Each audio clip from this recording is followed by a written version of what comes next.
Hi, akkam ooftii?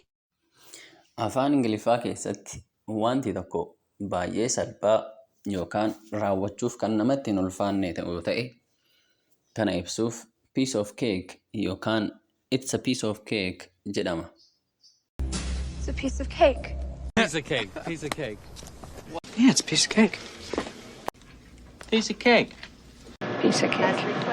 Piece of cake. Piece of cake. Piece of cake. Piece of cake. Okay.